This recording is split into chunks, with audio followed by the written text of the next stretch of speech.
قاضی اعجاز مالکی نے، شیخ عبدالحق محدث دہلوی نے، دیگر بزرگ جو سیرت نگار گزرے انہوں نے لکھا ہے کہ نبی پاک صلی اللہ علیہ وسلم کے اندر 100 مردوں سے زیادہ طاقت تھی. 100 مردوں سے زیادہ طاقت. اب جو بات کہنے لگا ہوں، جو نتیجہ دینے لگا ہوں، اس پر خاص توجہ آپ فرمائیں گے. ذرا فکری طور پر، نظریاتی طور پر ایک چیز کو سمجھیے. ہم سمجھتے ہیں کہ جوان لڑکا ہے جی جو مرضی کرے، عمر ہے جی. آپ ذرا بات پر غور کیجئے گا کہ حضور صلی اللہ علیہ وسلم میں طاقت 100 مردوں سے زیادہ ہے اور حیا کواری لڑکیوں سے بھی زیادہ ہے. ذرا اس بات کا تقابلی جائزہ کیجئے گا کہ طاقت 100 مرد سے زیادہ ہے لیکن حیا کواری لڑکی سے بھی زیادہ ہے. اس کا معنی یہ ہوا کہ جس ٹہنی کو پھل زیادہ لگ جاتے ہیں وہ جھکا کرتی. تو حیا تو حسن ہے، حیا تو آپ کو پاک صاف کرے گا، حیا تو آپ کو نرالا کرے گا، انوکھا کرے گا. وہ ہمارے ایک دانشور ہیں، تو انہوں نے مضمون لکھا، کئی باتیں بڑی پسند آتی ہیں. وہ کہتے ہیں کہ میری اہلیہ، ان کو بھی کسی نے مس گائیڈ کر دیا تھا، حالانکہ اچھی خاتون ہے، کسی نے مس گائیڈ کر دیا. تو وہ بھی سماجی اور ویلفیئر اور یہ خواتین کو شوق ہوتا نا بننے کا، تو وہ بھی سماج کے اندر اچھا مقام تلاش کرنے کے موڈ میں آ گئی. تو کہیں ایک دن جانا تھا تو بڑی بن سور کے میرے ساتھ وہ گاڑی میں بیٹھ گئی. تو میں گاڑی میں، عورتوں کو یہ بھی مسئلہ ہوتا ہے نا کہ ہماری تعریف کرو، تو کئی دفعہ بعد مردوں بیچاروں کو جھوٹ بولنا پڑتا ہے، تو زبردستی کراتی ہے نا جی. تو اس میں گنجائش بھی دی ہے شریعت نے گنجائش دی ہے کہ کبھی بیوی کو راضی کرنے کے لیے خلاف واقعہ بات کرنی پڑے تو کر لینی چاہیے. تو وہ کراتی بھی ہیں. 3 موقع پر خلاف واقعہ بات کرنے کی اجازت ہے. واقعے کے خلاف بھی آپ بات کر سکتے ہیں. جنگ کے موقع پر 2 لوگوں کو صلح کرانے کے لیے اور بیوی کو راضی کرنے کے لیے کر لیں کوئی ایسی بات، بے شک اپنی طبیعت پہ جبر کر کے کر لیں، گنجائش ہے، اجازت ہے. تو وہ کہتے ہیں جب وہ گاڑی میں میرے ساتھ بیٹھی بن سور کے، تو وہ تقاضا کرنے لگی کہ میں نے بڑے اچھے کپڑے پہنے ہیں پر آپ نے توجہ نہیں کرائی. تو سیانا بندہ تھا، وہ چاہ رہا تھا کہ میری خاتون سمجھ جائے. وہ کہتا ہے مجھے پتا تھا کہ بیچاری مس گائیڈ ہو گئی ہے، دل کی بڑی اچھی ہے، سیانی ہے، لیکن اس کو کچھ خواتین نے، کچھ لوگوں نے مل کے اس کو ذہن غلط کر دیا ہے کہ سماج میں نکلو، باہر جاؤ، کام کرو، فلاں کرو، اپنی مرضی سے جیو. تو میرے ساتھ گاڑی میں بیٹھی کہیں جانے کے لیے، تو مجھ سے کہنے لگی کہ آپ نے میری طرف توجہ ہی نہیں کی، آپ نے کوئی ذکر ہی نہیں کیا کہ میں کیسی لگ رہی ہوں. تو وہ کہتے ہیں میں نے اسے کہا کہ اگر تو ناراض نہ ہو تو پھر میں صحیح والی تعریف کر دوں. تو اس نے کہا کہ آپ کر دیں. تو کہتے ہیں میں نے درد سے اور خلوص سے اپنی بیوی سے کہا، خلوص کے ساتھ. میں نے کہا میں تو روز گھر ہوتا ہوں، روز شام کو گھر ہوتا ہوں، اگر تو میرے لیے تیار ہوتی تو میں تیری تعریف کرتا، لیکن آج تو باہر جانے کے لیے تیار ہوئی، تو پھر ان سے تعریف کی امید رکھ جن کے لیے تو نے تیاری کی ہے. میرے لیے تیاری کرتی تو میں تو ہر شام تیرے پاس ہوتا ہوں. کہتے ہو میرے لفظوں میں درد تھا تو وہ بھی رو پڑی اور کہنے لگی آپ گاڑی روک دیں، مجھے باہر جا کے کسی کو راضی نہیں کرنا، میں نے اسے راضی کرنا ہے جس کو رب کریم نے میرا شوہر بنایا ہے اور میرے لیے منتخب کیا ہے میرے ماں باپ کو. میں واپس لوٹتی ہوں. یہ ایک پہلو ہے سلگتا ہوا، اس کو سمجھا جائے. رسول کریم صلی اللہ علیہ وسلم عرب کی کواری لڑکیوں سے زیادہ حیا والے تھے. کواری لڑکیوں سے زیادہ حضور حیا فرمایا کرتے تھے. جب خانہ کعبہ کی مکہ شریف میں تعمیر ہو رہی تھی نا، اہل عرب اس کو تعمیر کر رہے تھے، تو نبی پاک صلی اللہ علیہ وسلم اپنے چچا حضرت عباس کے ساتھ خانہ کعبہ کی تعریف میں مصروف تھے. تو عرب کے لوگ چونکہ لمبا کرتا پہنتے تھے پیروں تک، تو نیچے اگر کسی وقت کوئی چیز نہیں بھی ہوتی تھی تو کسی کو وہ نظر نہیں آتی تھی، چونکہ پردہ رہتا تھا، لمبا کرتا پہنا ہوا ہوتا تھا.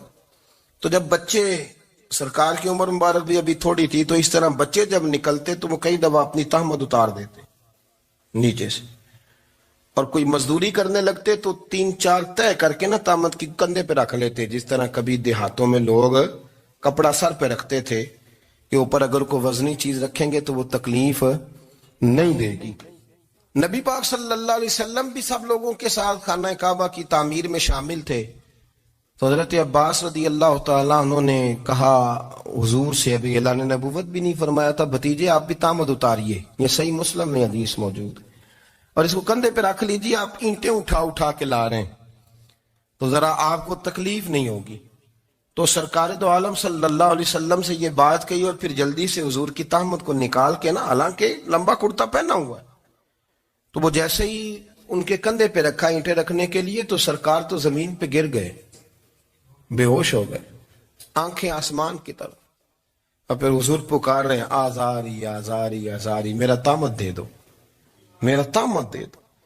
کبھی کوئی شخص اس وجہ سے بھی بے ہوش ہوا ہے کہ میرے وجود سے کپڑا اتر گیا ہے؟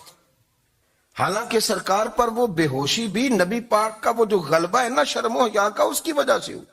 ورنہ تو حضور فرماتے ہیں کہ میری آنکھیں سو جاتی ہیں، دل تو میرا اس عالم میں بھی جاگتا رہتا ہے. تو سرکار زمین پہ تشریف لے آئے، آنکھیں میرا تامت دے دو، میرا تامت دے دو. تو جلدی سے انہوں نے تامت دیا تو حضور نے باندھ لیا. پھر طبیعت مبارک میں تسلی ہوئی. یعنی ہم اس رسول کے غلام ہیں کہ جن کے تو وجود سے کپڑا اتر جائے تو حضور برداشت نہیں کرتے، قبول نہیں فرماتے، تکلیف شروع ہو جاتی. لیکن یہاں نوجوان ہیں اور بڑا قد کاٹ ہے اور بڑے بڑے سمجھدار لوگ ہیں، گرمی آتی ہیں تو شارٹ کپڑے پہن کے گھومتے ہیں. ان کو خیال نہیں کہ یہ وہ والا لباس ہے جو باہر تو کیا گھر میں اماں کے سامنے نہیں پہننا چاہیے، بہنوں اور بیٹیوں کے سامنے نہیں پہننا چاہیے. آپ کی گفتگو میں شرم و حیا ہو، آپ کے لب و لہجے کے اندر حسن ہو. آپ کو پتہ ہے نبی پاک صلی اللہ علیہ وسلم نے فرمایا میری امت میں سب سے زیادہ حیا کرنے والے عثمان غنی ہیں. عثمان غنی سب سے زیادہ حیا کرنے والے.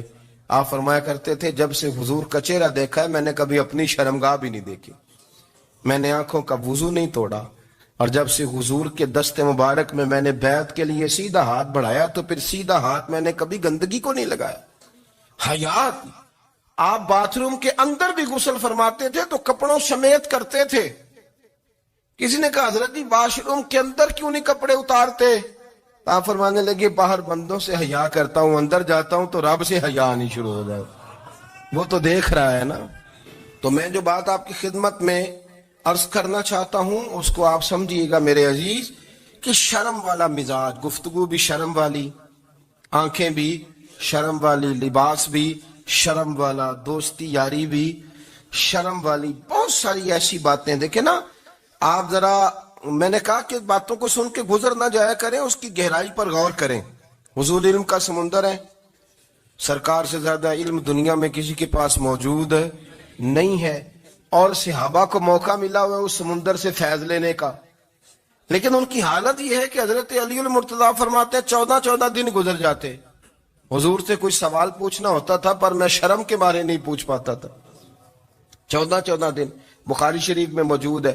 ایک دن نبی پاک صلی اللہ علیہ وسلم نے پوچھا صحابہ سے کہ وہ کون سا درخت ہے جس کے پتے نہیں گرتے، اور وہ درخت اس طرح ہے جس طرح مومن ہوتا ہے، وہ درخت میرے مومن کی طرح بتاؤ.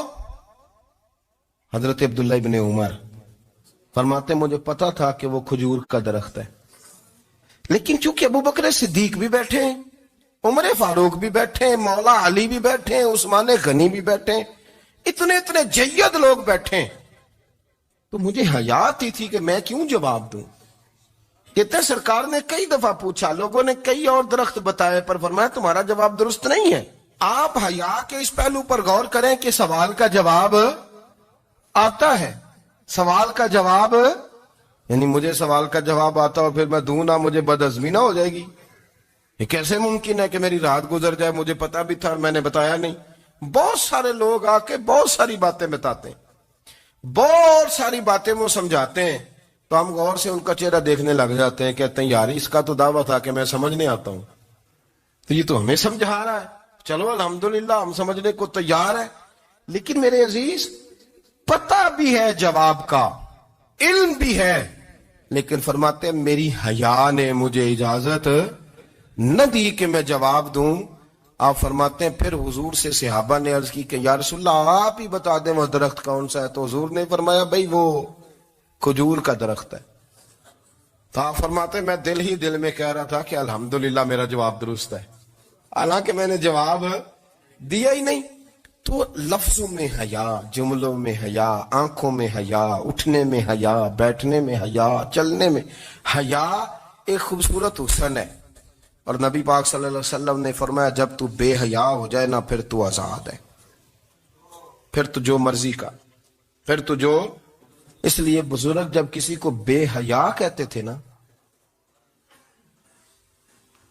اللہ اکبر، اور جب کسی کو کہتے تھے نا یہ بے حیا ہے تو لوگ سمجھتے تھے کہ کوئی ہلکی سی بات کر دی ہے، لیکن ان کا معنی یہ ہوتا تھا کہ بس بھائی اب اس کے ساتھ کوئی کلام کرنے کی ضرورت ہے، اس کو اب اصلاح کی ضرورت نہیں، یہ بے حیا ہے. کیا معنی؟ کہ اب یہ جو اس کے دل میں آئے گا وہ کرے گا، جو اس کی طبیعت چاہے گی وہ کرے گا، اب یہ کسی پہلو بھی قابو آنے کو تیار ہے. بے حیا ہو گیا. بے حیائی بہت بڑا عیب ہے. اور جو لوگ کہتے ہیں کہ ہمیں بالکل آزادی ہونی چاہیے، ہمارا اپنا جسم ہے تو ہماری اپنی مرضی چلے گی. ایک وزیر صاحب ہے، پتہ نہیں میں ان کو جانتا تو نہیں، انہوں نے سینٹ میں تقریر کی ہے، میں نے ان کی بات سنی ہے. اس نے کہا نہیں بھائی، جسم رب کا ہے تو مرضی بھی تو رب کریم کی چلے گی، اور مرضی بھی اللہ کی. یہ مجھے تھوڑا سا مسئلہ ہے جسم پر، کبھی کبھی مجھے کثرت سفر سے الرجی ہو جاتی ہے. میرے ساتھ لوگ نا دل سے پیار کرتے ہیں. شاید ہی کوئی اچھا ڈاکٹر ہو جس تک میرے سنگی مجھے لے کے نہ گئے ہو، پر جسم اللہ کا ہے نا، مرضی بھی جب وہ چاہے گا صحت دے گا. کیوں کچے کاموں میں لوگ پڑ گئے، کیوں غلط لوگ سوچ میں پڑ جاتے ہیں؟ یہ اسی کا ہے. اور جب وہ چاہے گا، آپ اس بات کو اچھے طریقے سے سمجھ لیں کہ جو اپنی مرضی چوکوں چوراہوں میں کر رہے ہوتے ہیں نا، جو مرضی گند مند، وہ جانور ہوتے ہیں.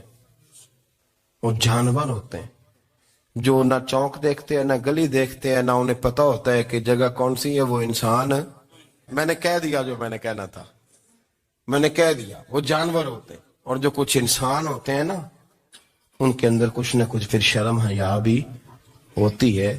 وہ چوکوں چوراہوں میں وہ حرکتیں اور وہ کام نہیں کرتے جو جانور کرتے ہیں. ان کے لیے بڑے پردے ہوتے ہیں، ان کے لیے بڑی باتیں ہوتی ہے، ان کے لیے بڑا کچھ ہوتا ہے. جو بالکل آزاد ہو جائے، کوئی پتہ نہ ہو کس وقت کیا کہنا ہے کیا کرنا ہے، تو پھر وہ دائرہ انسانیت سے خارج ہو جاتا ہے. ہم آپ کو کیا دعوت دیں؟ آپ تو وہ باتیں کر رہے ہیں جو اسلام کا انسانیت کے حق میں بھی ٹھیک نہیں. آپ تو وہ والی باتیں کر رہے ہیں جن کا انسانیت بھی تقاضا نہیں کرتی کہ یہ باتیں ہونی چاہیے. لیکن ایک بات، میں تو جذباتی نہیں ہوتا، میں بڑے غور سے چیزوں کو دیکھتا ہوں، سنتا ہوں. اور نہ میں ان موسمی مینڈکوں کی، وہ مجھے رات ایک صاحب کہنے لگے جی بڑے بڑے مولوی ایک بندے کے ساتھ بیٹھے ہوئے ہوتے تھے اور وہ روزے میں بڑے بڑے درس دیتا تھا تو وہ بھی فلانی حرکتیں کر رہا ہے. تو میں نے کہا ہم نے تو پرانا کہا تھا کہ موسمی مینڈک ہے، تو پرانے کہہ رہے ہیں کہ اداکار ہے. تو وہ جہاں کاسٹ کریں گے وہاں وہ اداکاری کرے گا. آپ کسی مذہبی جگہ کر لیں تو وہاں کر لے گا، کہیں اور جگہ کریں گے تو ہم تو پرانا کہہ رہے ہیں. تو کسی کو کبھی سمجھ آتی ہے تو کسی کو کبھی اور جگہ جا کے سمجھ آتی ہے. ہم ان لوگوں سے پریشان نہیں ہوتے. کیوں؟ سن لیں، کوئی مایوسی نہیں. ان کے اندر جتنا زور ہے وہ لگائیں. یہ ملک بنا ہے رسول اللہ کے نام پہ، یہ اللہ نے تحفہ دیا ہے امت مسلمہ کو. یہ نبی پاک کے نام پہ بنا ہے تو یہاں جھنڈا بھی وہی والا بلند ہونا ہے جو مدینے والے رسول کا جھنڈا ہے، اور یہاں وہی کام چلے گا جو نبی پاک نے بیان فرمایا. تو اس طرح کئی لوگ آتے ہیں، وہ شور شار کرتے ہیں، چلے جاتے ہیں. اتنے